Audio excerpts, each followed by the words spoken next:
ദൈവത്തിന് സ്തുതി. പ്രവാചക ഗുരുപരമ്പരയ്ക്ക് പ്രണാമം. ശ്രീനാരായണ ധർമ്മ പഠന കേന്ദ്രം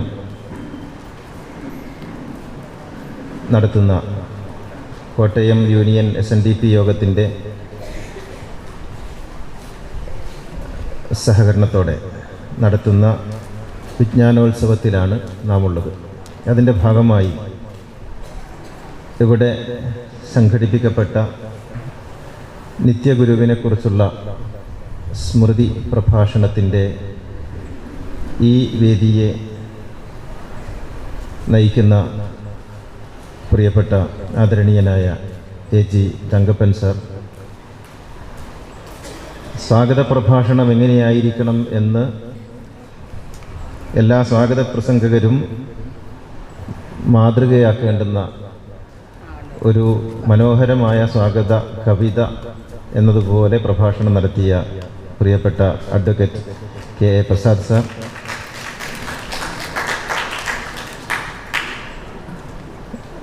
ഗുരു കൃതികളെയും ഗുരു ദർശനത്തെയുമൊക്കെ പഠിപ്പിക്കുന്നതിന് അല്ലെങ്കിൽ പ്രചരിപ്പിക്കുന്നതിന് മുൻകൈയെടുക്കുകയും അതിനെ വർഷങ്ങളായി കൊണ്ടു നടക്കുകയും ചെയ്യുന്ന, അത് എത്രമേൽ അധ്വാനമുള്ള കാര്യമാണെന്ന് എനിക്ക് നന്നായി അറിയാം. അങ്ങനെ കൊണ്ടു നടക്കുകയും ആളുകൾ വർദ്ധിക്കുന്നു എന്ന ഒരു വലിയ ചരിത്രപരമായ നേട്ടം, നേരെ തിരിച്ചാണ് ഉണ്ടാവാറുള്ളത്, സാധിക്കുകയും ചെയ്ത, അതിന് മേൽനോട്ടം നയിക്കുന്ന കൊടുക്കുന്ന പ്രിയപ്പെട്ട AB പ്രസാദ് കുമാർ, എൻ്റെ ഗുരുകുല സഹോദരങ്ങളായ സാബുനാഥ് ജി, പ്രിയപ്പെട്ട സുജൻ കുമാർ, എൻ്റെ പ്രിയങ്കരരായ സഹോദരന്മാരെ, സഹോദരികളെ, ഏറെ സന്തോഷത്തോടെയാണ് ഞാൻ നിങ്ങളെ അഭിമുഖീകരിക്കുന്നത്. നിരവധി ക്ഷേത്ര പ്രഭാഷണങ്ങൾക്കും ഉത്സവ പ്രഭാഷണങ്ങൾക്കുമൊക്കെ പങ്കെടുത്ത വ്യക്തി എന്നുള്ള നിലക്ക് അതിൽ നിന്ന് വളരെ വേറിട്ട ഒരു അനുഭവമാണ് ഈ സദസ്സ്. ഒരു ക്ഷേത്രമുറ്റത്ത് നിത്യഗുരുവിനെ ഈ അർത്ഥത്തിൽ ഓർമ്മിക്കുന്നു എന്നുള്ളത് എൻ്റെ പ്രഭാഷണ അനുഭവങ്ങളിൽ തീർത്തും വ്യത്യസ്തമായ ഒന്നാണ്. നിത്യഗുരുവൊക്കെ ഏതോ ഗുരുകുലത്തിൻ്റെ ചെറിയ ചുവരുകൾക്കുള്ളിൽ ഓർമ്മിക്കപ്പെടേണ്ടതാണ് എന്ന ഒരിടത്ത് നിന്ന് ഗുരുവിൻ്റെ തന്നെ പ്രവചനം പുലരുന്നത് പോലെ ഇങ്ങനെയൊരു വലിയ സദസ്സിലേക്ക്, വലിയ ഒരു പ്രതലത്തിലേക്ക് ഗുരുവിൻ്റെ സ്മൃതികൾ പടർന്നു വരുന്നു എന്നുള്ളത് വലിയ ചാരിതാർത്ഥ്യമുള്ള കാര്യമാണ്. നിത്യഗുരു അദ്ദേഹം ജീവിച്ചിരിക്കുന്ന കാലത്ത് പറഞ്ഞിട്ടുണ്ട്, ഞാനീ പറയുന്ന കാര്യങ്ങളൊന്നും നിങ്ങളല്ല 25 വർഷത്തിന് ശേഷം, ഞാൻ ഇല്ലാതായി 25 വർഷത്തിന് ശേഷമാണ് ആളുകൾക്ക് മനസ്സിലായി തുടങ്ങുക എന്ന് നിത്യഗുരു തന്നെ പറഞ്ഞിട്ടുണ്ട്. ഇപ്പോൾ ഗുരുവിൻ്റെ സമാധി കഴിഞ്ഞ് 25 വർഷം പൂർത്തിയായിരിക്കുന്നു. 99 മെയ് മാസത്തിലാണ് ഗുരുവിൻ്റെ സമാധി. 4 നൂറ്റാണ്ടിന് ശേഷമാണ് നിത്യഗുരു ആരാണെന്നും നിത്യഗുരു പറഞ്ഞത് എന്താണെന്നും നിത്യഗുരുവിൻ്റെ പ്രവൃത്തികൾ എന്തായിരുന്നുവെന്നും നിത്യഗുരു ഇവിടെ അവശേഷിപ്പിച്ചത് എന്താണെന്നുമൊക്കെ സമൂഹം ആലോചിച്ചുകൊണ്ടിരിക്കുന്നത്. ഇതൊരു ശുഭസൂചനയാണ്. കേരളത്തിലെ എല്ലാ ക്ഷേത്രമുറ്റങ്ങളിലേക്കും ഈ യതിസ്മരണ പടർന്നു കയറട്ടെ എന്ന് ഞാൻ ആഗ്രഹിക്കുകയും പ്രാർത്ഥിക്കുകയും ചെയ്യുകയാണ്. നിത്യഗുരുവിനെ പഠിക്കുമ്പോൾ, നിത്യഗുരുവിനെ ഓർക്കുമ്പോൾ നാം ഓർക്കുന്നത് ശ്രീനാരായണ ഗുരുവിനെയാണ്. നിത്യഗുരു എന്നത് ശ്രീനാരായണ ഗുരുവിൻ്റെ ഒരു പ്രതീകം പോലെ, അല്ലെങ്കിൽ ശ്രീനാരായണ ഗുരുവിൻ്റെ ഒരു പ്രതിനിധി പോലെയാണ് നമ്മുടെ മുന്നിൽ തെളിഞ്ഞു വരുന്നത്. നാരായണ ഗുരുവിൽ നിന്ന് വ്യത്യസ്തമായ ഒരസ്തിത്വം യതിക്കില്ല. ശ്രീനാരായണ ഗുരുവിൻ്റെ ദർശനത്തിൽ നിന്ന് മാറിയൊരു വ്യക്തിത്വവും അദ്ദേഹത്തിനില്ല. അതുകൊണ്ട് ഗുരുവിനെ പഠിക്കുക എന്നുള്ളത്, നിത്യഗുരുവിനെ പഠിക്കുക എന്നുള്ളത് ശ്രീനാരായണ ഗുരുവിനെ അറിയാനുള്ള നല്ലൊരു വഴിയാണ്.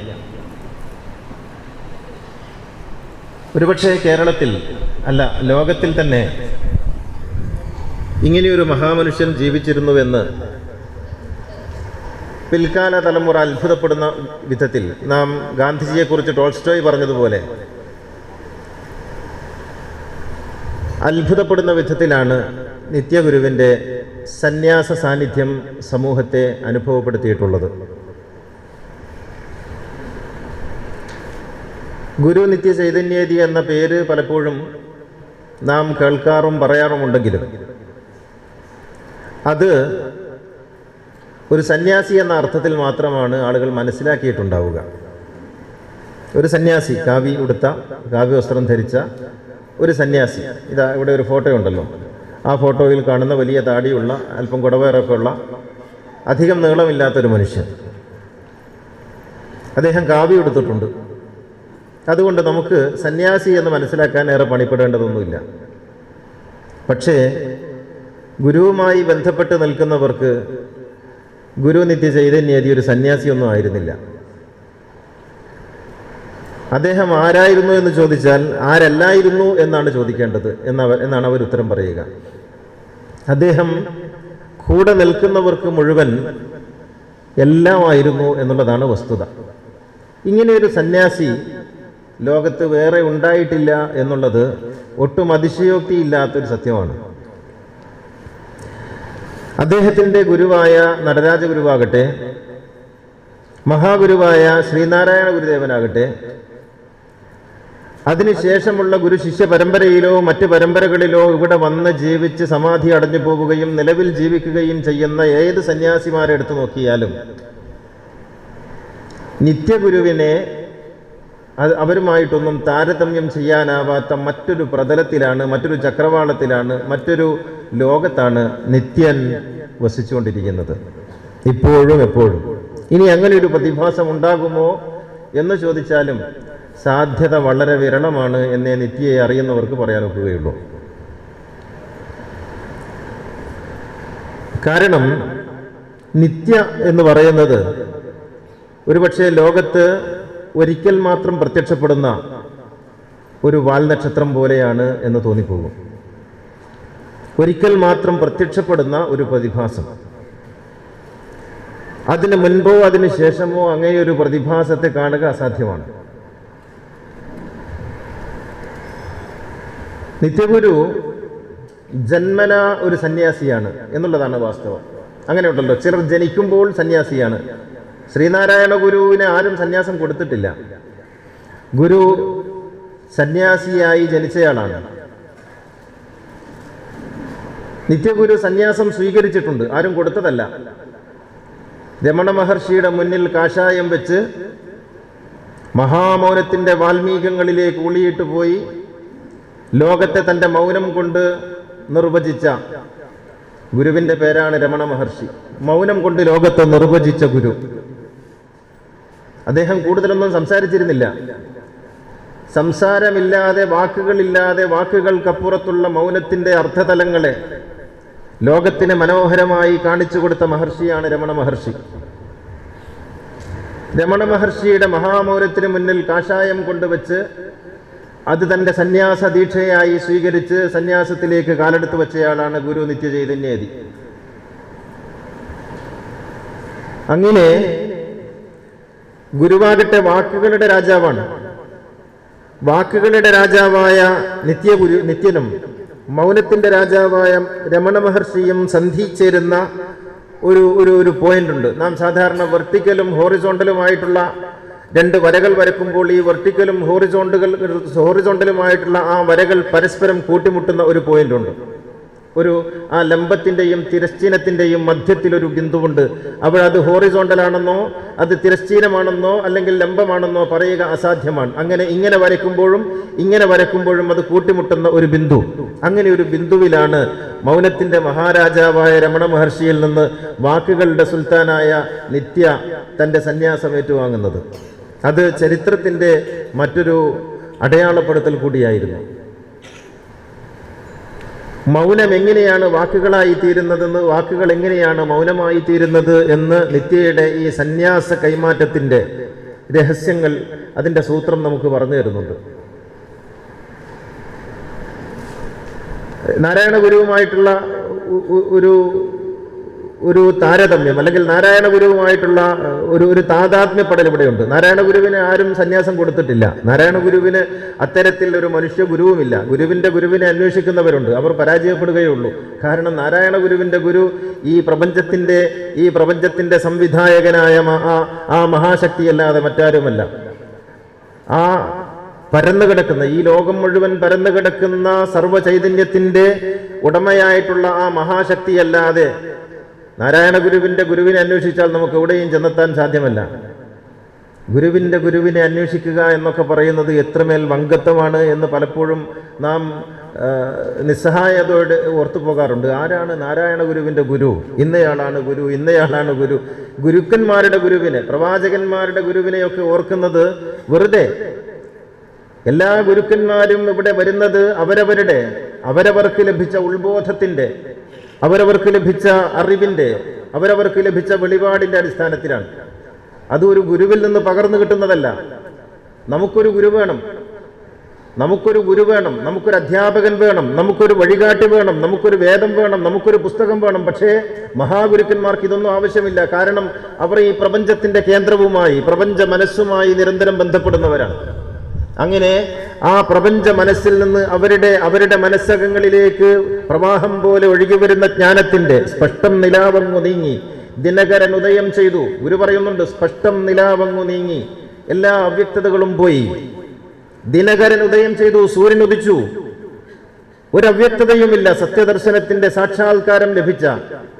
സത്യസാക്ഷാത്കാരം ലഭിച്ച ഈശ്വര സാക്ഷാത്കാരം ലഭിച്ച മഹാഗുരുക്കന്മാർക്ക് ഗുരുവിനെ തേടുന്നത് വിഡ്ഢിത്തമല്ലാതെ മറ്റെന്താണ്? മുഹമ്മദിന്റെ ഗുരുവാരാണ്, യേശുവിന്റെ ഗുരുവാരാണ്, മോസസിന്റെ, അബ്രഹാമിന്റെ, ബുദ്ധന്റെ ഗുരുവാരാണ്. ഇതുപോലുള്ള ചോദ്യമാണ് നാരായണ ഗുരുവിന്റെ ഗുരുവാരാണ്. നാരായണ ഗുരുവിന് എന്ത് ഗുരു? നാരായണ ഗുരു ഈ ഗുരുവിന്റെ തന്നെ ഭാഷയിൽ പറഞ്ഞാൽ പരയുടെ പാലു നുകർന്ന പണ്ഡിതൻ എന്ന് ഗുരു സാധാരണക്കാരെ കുറിച്ച് പറയുന്നുണ്ട്. പരയുടെ പാലു നുകർന്ന, ഈ പ്രപഞ്ചത്തിന്റെ പാലു നുകർന്ന, ഈ പ്രപഞ്ചത്തിന്റെ അടിവേര് കണ്ട, ഈ പ്രപഞ്ചത്തിന്റെ ആധാരത്തിലേക്ക് ഊണിയിട്ട് പോകാൻ സാധിക്കുന്ന, ഒന്ന് കണ്ണടച്ചാൽ പ്രപഞ്ചം മുഴുവനും തന്റെ മുന്നിൽ വിരിഞ്ഞു നിൽക്കുന്ന മഹാസത്യത്തിന്റെ പേരാണ് ശ്രീനാരായണ ഗുരു. അങ്ങനെ ഒരു മഹാസത്യത്തിന്റെ പേരാണ് മുഹമ്മദ്, യേശു, ബുദ്ധൻ. അവർക്ക് ഗുരുക്കന്മാരുടെ ഒരു പുസ്തകത്തിന്റെ, ഏതെങ്കിലും ഒരു പുസ്തകം വായിച്ചിട്ടുള്ള അറിവല്ല, അത് നമ്മുടെ അറിവാണ്. പരിമിതികളുള്ള, ഒരുപാട് ലിമിറ്റേഷൻസ് ഉള്ള നമ്മുടെ അറിവിനെ കുറിച്ച് നമുക്ക് ചിന്തിക്കാനൊക്കൂ.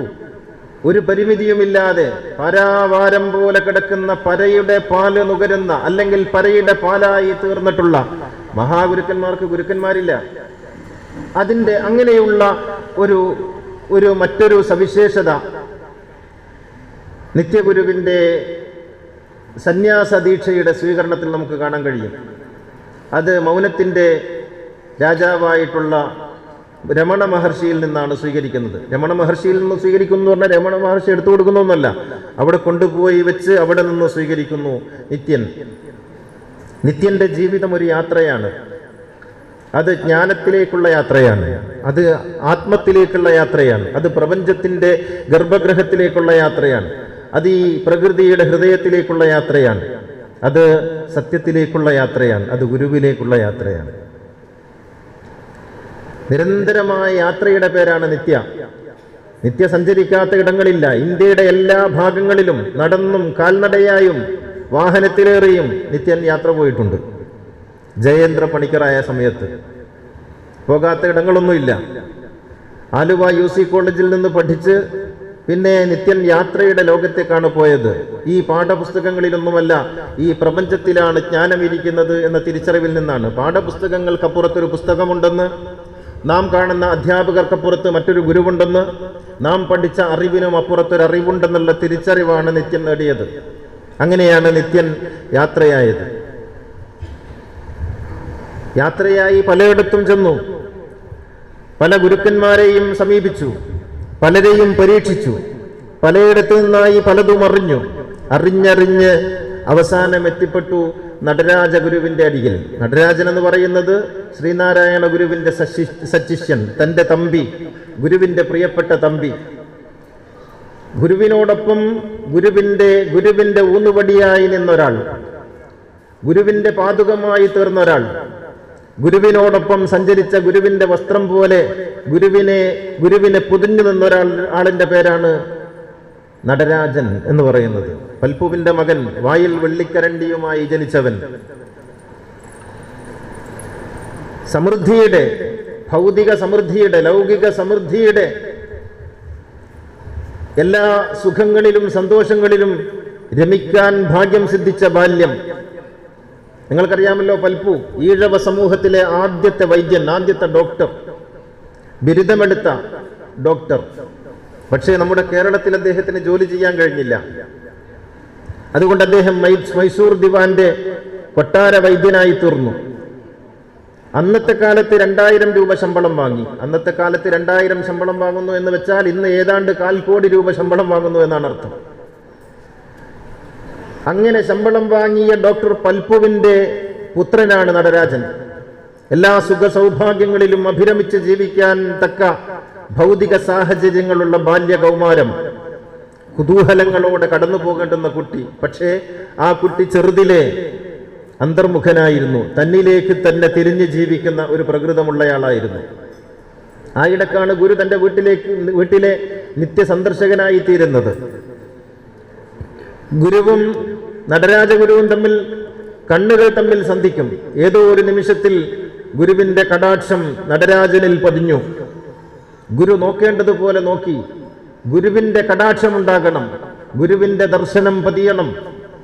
നമ്മളും ഗുരുവും തമ്മിലുള്ള ബന്ധം എവിടെയാണ് നിൽക്കുന്നത് എന്ന് ഒന്ന് അന്വേഷിക്കുന്നത് നല്ലതാണ്. ശ്രീനാരായണ ഗുരു നമുക്കാരാണ്? ഈ ഇരിക്കുന്ന സദസ്സിലുള്ള ഓരോരുത്തരോടും ഞാൻ ചോദിക്കുന്ന ചോദ്യം, നാരായണ ഗുരു നിങ്ങളുടെ ആരാണ് എന്നുള്ളതാണ്. ഈ ചോദ്യത്തിന്റെ ഉത്തരമാണ് ഗുരുവിലേക്ക് നമ്മെ നയിക്കേണ്ടത്. ഗുരു ആരാണ്? നമുക്ക് നമ്മുടെ സങ്കടങ്ങളും പായാരങ്ങളും പരാതികളും പരിഭവങ്ങളും പരിദേവനങ്ങളും ഒക്കെ പറഞ്ഞ് അതൊക്കെ നിവർത്തിത്തരാനുള്ള ഭൗതികമായ ഉപാധിയാണോ? ഒരു പൂജാപാത്രമാണോ? കേവലമായ ഒരു വിഗ്രഹമാണോ? നമ്മുടെ വീട്ടിന്റെ ചുമരിൽ തൂങ്ങുന്ന കേവലമായ ഒരു ചിത്രമാണോ? നമ്മുടെ കവലകളിൽ എവിടെയോ ഒളിപ്പിച്ചു വെച്ച ഒരു കവലയിലെ കാവൽക്കാരനാണോ? ചില്ലലമാരയിലെ വന്ദനസ്ഥനാണോ? ആരാണ് നമുക്ക് ഗുരു? ഈ ഒരു ചോദ്യത്തിന്റെ ഉത്തരമാണ് വേണ്ടത്. നാം ഗുരുദേവ ക്ഷേത്രങ്ങളിൽ ചെന്ന് അല്ലെങ്കിൽ ഗുരുമന്ദിരങ്ങളിൽ ചെന്ന് ഗുരുവിന്റെ വിഗ്രഹത്തിന് മുന്നിൽ കൈകൂപ്പി ഭക്തിയോടെ നിന്ന്, ഗുരുവേ എനിക്ക് ആന വേണം, അമ്പാരി വേണം, പണം വേണം, എനിക്ക് അധികാരം വേണം, എനിക്ക് സുഖം വേണം, ആരോഗ്യം വേണം എന്നിങ്ങനെ നമ്മുടെ ഭൗതികമായ സുഖാഡംബരങ്ങളുടെ പൂർത്തീകരണത്തിന് വേണ്ടി തേടുന്ന നമ്മുടെ ഒരു പൂജാ വിഗ്രഹത്തിന് പുറത്ത് ഗുരുവും നമ്മളും തമ്മിലുള്ള ബന്ധം എന്താണ് എന്ന ചോദ്യത്തിലാണ് നാം ഗുരുവിലേക്ക് എത്തുന്നതിന്റെ ദൂരം അളക്കാൻ നമുക്ക് സാധിക്കുന്നത്. ഞാനും ഗുരുവും തമ്മിലുള്ള ദൂരം എത്രയാണ്? അകലം എത്രയാണ്? അതൊരു പുരുഷായുസിന്റെ അകലമാണ്. അതൊരു പുരുഷായുസിന്റെ അകലമാണ്. നിങ്ങൾ എപ്പോഴാണോ ഗുരുവിന് സമർപ്പിതരാകുന്നത്, അങ്ങയുടെ ഇഷ്ടം പോലെ നടക്കട്ടെ. മനോഹരമായൊരു പ്രാർത്ഥനയുണ്ട് ബൈബിളിൽ. ആ പ്രാർത്ഥന ഇങ്ങനെയാണ്: ദൈവമേ, അങ്ങയുടെ ഇഷ്ടം പോലെ നടക്കട്ടെ. എന്താണോ അങ്ങ് കരുതുന്നത്, എന്താണോ അങ്ങ് ഇച്ഛിക്കുന്നത്, അങ്ങയുടെ ആഗ്രഹം പോലെ നടക്കട്ടെ. എനിക്കൊന്നും ചോദിക്കാനില്ല. ഇത് ചോദ്യത്തിന്റെ പരമാവധിയാണ്. ഇത് മനോഹരമായ മറ്റൊരു ചോദ്യമാണ്. എനിക്ക് ഇന്നത് തരണമെന്ന് ദൈവത്തെ പഠിപ്പിക്കുകയല്ല, മറിച്ച് എന്താണോ അങ്ങ് തരാൻ ഉദ്ദേശിക്കുന്നത് അതൊക്കെയും ഞാൻ ഇഷ്ടത്തോടെ ഏറ്റുവാങ്ങാം എന്ന് സമ്മതിക്കുന്നിടത്താണ് പ്രണയത്തിന്റെ, ഭക്തിയുടെ പൂർണ്ണത സാധിക്കുന്നത്. ഇന്നത് വേണമെന്ന് വാശി പിടിക്കുന്നത്, ഇന്നതുപോലെയാകണമെന്ന് നാം പറയുന്നത് പ്രാർത്ഥനയല്ല, അത് നമ്മുടെ ആവശ്യം പറച്ചിലാണ്. അത് നാം ദൈവത്തെ പഠിപ്പിക്കലാണ്. ഗുരുവിന്റെ മുന്നിൽ പോയിരുന്ന് പലപ്പോഴും നാം ചെയ്യുന്നത് എനിക്കത് വേണം, എനിക്കിത് വേണമെന്ന് ഗുരുവിനോട് വാശി പിടിക്കലാണ്. യഥാർത്ഥത്തിൽ അതിനപ്പുറത്ത് ഗുരുവേ, എനിക്ക് വേണ്ടത് അങ്ങയാണ്. റാബിയ എന്ന് പറയുന്ന ഒരു സൂഫി വനിതയുണ്ടായിരുന്നു. റാബിയ, അവർ പ്രവാചകന്റെ തൊട്ടുടനെയുള്ള കാലത്ത് ജീവിച്ച ഒരു മഹാവനിതയാണ്. മേരിയെ പോലെ, നമ്മുടെ മീരയെ പോലെ ഒക്കെ ജീവിച്ച ഒരു മഹതി. അവരെപ്പോഴും പ്രാർത്ഥിക്കുമായിരുന്നു, അല്ലാഹുവേ, ദൈവമേ, എനിക്ക് നിന്റെ സ്വർഗം ആവശ്യമില്ല, എനിക്ക് നിന്റെ നരകത്തെയും ഭയമില്ല. ഞാൻ എന്തെങ്കിലും ചെയ്യുന്നതിന് നീ എനിക്ക് പ്രതിഫലവും തരണ്ട, നീ എൻ്റെ ഒരാവശ്യവും പൂർത്തീകരിക്കേണ്ടതില്ല. എനിക്ക് നിന്നെ മതി, എനിക്ക് നിന്നെ മതി, എനിക്ക് നീയാണ് വേണ്ടത്. ഇതാണ് നമ്മുടെ പ്രാർത്ഥനയുടെ സത്ത എന്ന് പറയുന്നത്. ഇതാണ് പ്രാർത്ഥനയുടെ ആത്മാവ്. ആഴമേറും നിൻ മഹസ്സാമാഴിയിൽ ഞങ്ങളാകവേ, ആഴണം വാഴണം നിത്യം, വാഴണം വാഴണം സുഖം. ഇത് നാരായണ ഗുരു പഠിപ്പിച്ച പ്രാർത്ഥനയാണ്. പ്രാർത്ഥനയുടെ ഏറ്റവും ഉദാത്തമായ ഭാവമാണത്. നിന്നെക്കുറിച്ചുള്ള ചിന്ത, നിൻ തിരുമൈ വിട്ടകലാത ചിന്തയും ഒരു പീഡ എറുമ്പിനും വരുത്തരുതെന്നുള്ള അനുകമ്പയും സദാ കരുണാകര നൽകുകുള്ളിൽ നിൻ തിരുമൈ വിട്ടകലാത ചിന്തയും. നിന്നെക്കുറിച്ചുള്ള സ്മരണയുടെ നൈരന്തര്യമാണ് എൻ്റെ മനസ്സിനെ സജീവമാക്കേണ്ടത്. നിന്നെക്കുറിച്ചുള്ള ഓർമ്മകളാണ് എൻ്റെ പ്രണയത്തെ സാക്ഷാത്കരിക്കേണ്ടത്. നീയാണ് യഥാർത്ഥത്തിൽ എൻ്റെ ഉള്ളിൽ എപ്പോഴും നിറഞ്ഞു വിരിയേണ്ടത് എന്നിങ്ങനെ ദൈവത്തോട് പ്രാർത്ഥിക്കുന്ന ആ പ്രാർത്ഥനയുടെ നിറവാണ് യഥാർത്ഥത്തിൽ നാം ഗുരുവിനെ സ്വീകരിക്കുന്നവരായി തീരാനുള്ള ആദ്യത്തെയും അവസാനത്തെയും ഉപാധി എന്ന് പറയുന്നത്. അല്ലാതെ നമ്മുടെ ആഗ്രഹങ്ങളുടെ നിങ്ങൾക്ക് ഒരു കടയിൽ പോയാൽ 100 രൂപയോ 500 രൂപയോ ആയി ഒരു കടയിൽ പോയാൽ സാധിക്കുന്ന സംഗതിയാണോ ഈ മഹാഗുരുവിന്റെ സമക്ഷത്തിൽ വന്ന് ചോദിക്കേണ്ടത്? ആലോചിച്ചു നോക്കൂ, എത്ര വലിയ സാധ്യതകളെയാണ് നാം നഷ്ടപ്പെടുത്തുന്നത്, എത്ര വലിയ സന്ദർഭങ്ങളെയാണ് നാം നമ്മുടെ ജീവിതത്തിൽ കരിച്ചു കളയുന്നത്. ഗുരുവിന്റെ മുന്നിൽ വന്ന് ചോദിക്കാൻ ഒന്നേയുള്ളൂ, ഗുരുവേ അങ്ങയെ എനിക്ക് വേണം, എനിക്ക് അങ്ങയെ വേണം. അതാണ് ഗുരു ചോദിച്ചത്. നമുക്കാരുമില്ലല്ലോ തമ്പി, തമ്പിയെങ്കിലും നമ്മുടെ കൂടെ ഉണ്ടാകുമോ? ഗുരുവിന്റെ പ്രിയപ്പെട്ട തമ്പിയാണ് നടരാജൻ. ഏതോ ഒരു നിമിഷത്തിൽ ഗുരുവിന്റെ കടാക്ഷം നടരാജനിൽ പതിഞ്ഞപ്പോൾ നടരാജ ഗുരുവായി തീർന്നു. നടരാജൻ ലോകത്തിലെ ഏറ്റവും വലിയ ഫിലോസഫറായി തീർന്നു. ലോകത്തിലെ ഏറ്റവും വലിയ ഗുരുധർമ്മത്തിന്റെ പ്രചാരകനായി തീർന്നു. ഗുരുവിന്റെ ജ്ഞാനത്തിന്റെ പാരമ്പര്യത്തെ കാത്തുസൂക്ഷിക്കുന്ന ഏറ്റവും ബലപ്പെട്ട കണ്ണിയായി തീർന്നു. ഇങ്ങനെയാണ് ഗുരു നമ്മിൽ കടാക്ഷിക്കുന്നുണ്ടോ ഇല്ലേ എന്നുള്ളത് അങ്ങനെയാണ് നോക്കേണ്ടത്. ഗുരു എവിടെയാണ് ഇരിക്കുന്നത് എന്നുള്ളതാണ്. ഗുരു പലപ്പോഴും ഇരിക്കുന്നത് നമ്മുടെ വീടുകളുടെ ചുമരുകളിൽ മാത്രമായി തീരുമ്പോൾ, ഗുരു ഇരിക്കുന്നത് ഗുരുമന്ദിരങ്ങളുടെ ചുമരുകളിൽ വരച്ചു വെച്ചിട്ടുള്ള ചിത്രങ്ങളിൽ മാത്രമായി തീരുമ്പോൾ, ഗുരുവിന്റെ സൂക്തങ്ങൾ ആ ചുവരുകളിൽ എഴുതി വെച്ചിട്ടുള്ള കേവലം മഷിയായി മാറുമ്പോൾ ഗുരു നമ്മുടെ ഹൃദയത്തിൽ നിന്ന് ഇറങ്ങിപ്പോകുന്നു. ഇതെല്ലാ മതങ്ങളുടെയും ഒരു പ്രശ്നമാണ്. എവിടെയാണ് അള്ളാഹു ഇരിക്കുന്നത്? അള്ളാഹു ഇരിക്കുന്നത് പള്ളിയിലാണ്. എവിടെയാണ് കർത്താവ് ഇരിക്കുന്നത്? കർത്താവ് ഇരിക്കുന്നത് ചർച്ചിലാണ്. എവിടെയാണ് ഗുരു ഇരിക്കുന്നത്? ഗുരു ഇരിക്കുന്നത് ഗുരുമന്ദിരങ്ങളിലും കവലകളിലുമാണ്. ഇങ്ങനെ മനസ്സിൽ നിന്ന് ഇറങ്ങിപ്പോവുകയും കവലകളിൽ ചെക്കേറുകയും ചെയ്ത ഗുരുവിനെ തേടിയാണ് നാം പോകുന്നതെങ്കിൽ ഒരിക്കലും നമുക്ക് ഗുരുവിനെ ലഭിക്കില്ല. ഗുരുവിനെ ലഭിക്കാൻ നാം ആദ്യം ചെയ്യേണ്ടത് ഉള്ളിലേക്ക് നോക്കുകയാണ്. അത് ഗുരുവിന്റെ ഈ വാക്കിലുണ്ട്, നമുക്കാരുമില്ലല്ലോ തമ്പി, തമ്പിയെങ്കിലും നമ്മുടെ കൂടെ ഉണ്ടാകുമോ? ഇത് ഗുരു ചോദിക്കുന്ന കാലം ഏതാണെന്നറിയാമോ നിങ്ങൾക്ക്? ഗുരു ചോദിക്കുന്നത് ആയിരക്കണക്കിന് വീടുകളിലെ ചുമരുകളിൽ ഗുരുവിന്റെ ചിത്രം തൂങ്ങുന്ന കാലത്താണ് ചോദിക്കുന്നത്. ആ ചിത്രത്തിന് താഴെ എപ്പോഴും വൈകുന്നേരം സന്ധ്യാനേരങ്ങളിൽ വിളക്ക് തെളിച്ചുകൊണ്ടിരുന്ന കാലത്താണ് ഗുരു ചോദിക്കുന്നത്.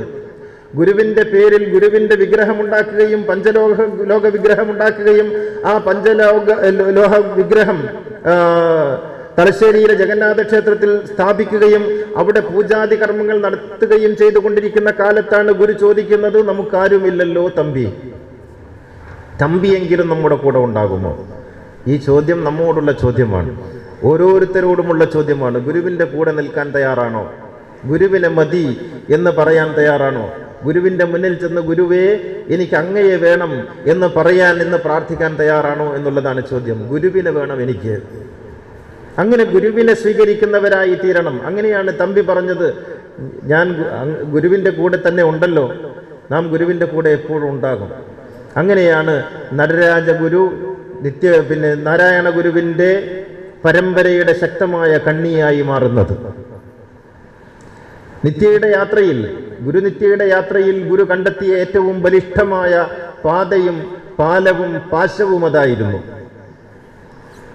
ഏറ്റവും ബലിഷ്ഠമായ പാശം നടരാജനായിരുന്നു. ഗുരു പലയിടത്തും പോയിട്ടുണ്ട്. ശ്രീരാമകൃഷ്ണ മിഷനിൽ പോയിട്ടുണ്ട്, ഹിമാലയങ്ങളിൽ ഗുരുക്കന്മാരെ കണ്ടിട്ടുണ്ട്, പല വഴികളിലൂടെ സഞ്ചരിച്ചിട്ടുണ്ട്. പക്ഷേ അവിടെ നിന്നൊക്കെ തട്ടി പല വഴിയിലൂടെ പോയി അവസാനം നടരാജന്റെ മുന്നിലെത്തുകയായിരുന്നു. നിന്നെ കാത്തിരിക്കുന്ന ഒരു ഗുരുവുണ്ട്, നാം ഓരോരുത്തരെയും നമ്മെ കാത്തിരിക്കുന്ന ഒരു ഗുരുവുണ്ട്. നാം ഗുരുവിന്റെ മുന്നിലേക്ക് എത്തിപ്പെടുന്ന ഒരു നിമിഷമുണ്ട്. ആ നിമിഷം നാം സത്യത്തെ സാക്ഷാത്കരിക്കും. ആ നിമിഷം നമ്മുടെ പ്രണയം പൂർണ്ണമാകും. ആ നിമിഷം നമ്മുടെ ഭക്തിയുടെ ഏറ്റവും ഉന്നതമായ അവസ്ഥ നാം കൈവരിക്കും. ആ നിമിഷം നാം അറിവിന്റെ ഏറ്റവും ഉയർന്ന തലം സ്പർശിക്കും. ആ നിമിഷം നമുക്ക് പരയുടെ പാല് നുകർന്ന രുചി അനുഭവപ്പെടും. അങ്ങനെയാണ്. അങ്ങനെ നിത്യയുടെ യാത്രയിൽ ഒരിടത്ത് വെച്ചാണ് നടരാജനുമായി സംഗമിക്കുന്നത്. അന്ന് നടരാജ ഗുരുവാണ്, നടരാജൻ മാസ്റ്ററാണ്. നടരാജൻ മാസ്റ്ററുമായി സംഗമിക്കുന്നത്, സന്ധിക്കുന്നത്, അതൊരു അത്ഭുതകരമായ കൂടിക്കാഴ്ചയാണ്, അത്ഭുതകരമായ ഒരു ഒത്തുചേരലാണ്. ത്രിവേണി സംഗമം പോലെ ഒരു ചരിത്രത്തിലെ തുല്യതയില്ലാത്ത ഒത്തുചേരൽ. ഞാൻ ഇപ്പോഴും വിചാരിക്കുന്നു, ഞാൻ ഏത് സദസ്സിലും പറയാറുള്ളൊരു കാര്യം, നടരാജഗുരു നിത്യഗുരുവില്ലെങ്കിൽ പൂർണ്ണനല്ല, നിത്യൻ നടരാജനില്ലെങ്കിലും പൂർണ്ണനല്ല.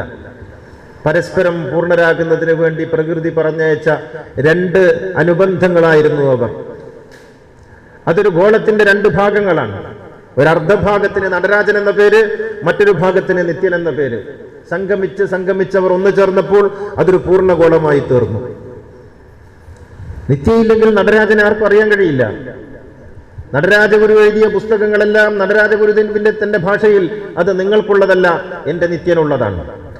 അത് സൗന്ദര്യലഹരിയാകട്ടെ, നടരാജഗുരുവിന്റെ ആത്മകഥയാകട്ടെ, നടരാജഗുരു എഴുതിയ മറ്റേത് പുസ്തകമാകട്ടെ, അതൊക്കെയും നിത്യന് വേണ്ടിയുള്ളതാണ്. നിത്യന്റെ ഭാഷയിൽ നിത്യന് മനസ്സിലാകുന്ന വിധത്തിൽ ആ ഒരു എപ്പിസ്റ്റോളജിയിലാണ് നടരാജഗുരു കൃതികളെല്ലാം രചിച്ചത്.